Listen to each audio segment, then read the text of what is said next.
কবরের প্রথম প্রশ্ন মান রব্বুকা, অর্থ হলো তুমি আইন মেনেছো কার, সার্বভৌমত্ব মেনেছো কার। নামাজ রোজার প্রশ্ন না, প্রথম প্রশ্ন রাজনৈতিক প্রশ্ন। 2 নম্বরের প্রশ্ন আমার দিনুকা, এখানেও নামাজ রোজা হজ যাকাতের প্রশ্ন না, আমার দিনুকা তুমি কোন দলের লোক। 3 নম্বরের প্রশ্ন আমার নবীকা, নাবা, নাবা মানে ব্রেকিং নিউজ, নাবা মানে সংবাদ শিরোনাম, নাবা মানে হেডলাইন্স। সেখান থেকে নবী, নবী মানে মেসেঞ্জার, নবী মানে সংবাদদাতা, নবী মানে সাংবাদিক। কিসের সংবাদ? নিউজ। এনতে নর্থ, ইতে ইস্ট, একটা হলো উত্তর, একটা পূর্ব, ডাব্লুতে ওয়েস্ট পশ্চিম, আর এসতে হলো সাউথ, তার মানে দক্ষিণ। পূর্ব পশ্চিম উত্তর দক্ষিণ মিলে ইন দা আর্থ, গোটা পৃথিবী।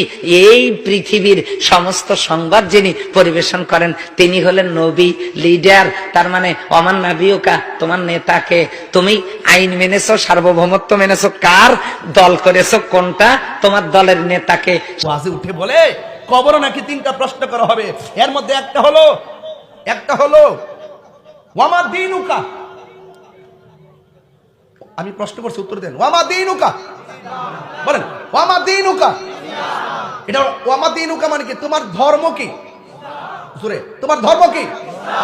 এখন কিছু লোক বাইরে এসে বাইরে দেখো কবরে 2 নম্বর প্রশ্ন হবে আমার দীনুকা, এটার অর্থ হলো তোমার দলের নাম কি। তো এটা কি ব্যবসা না? এটা কি ব্যবসা না? তো বুঝে না, ব্যবসা কোনটা বুঝে না, ব্যবসা কোনটা বুঝবা তাহিরের সামনে আসলে বুঝবা কোনটা দুনিয়ার ব্যবসা, কোনটা প্রেম।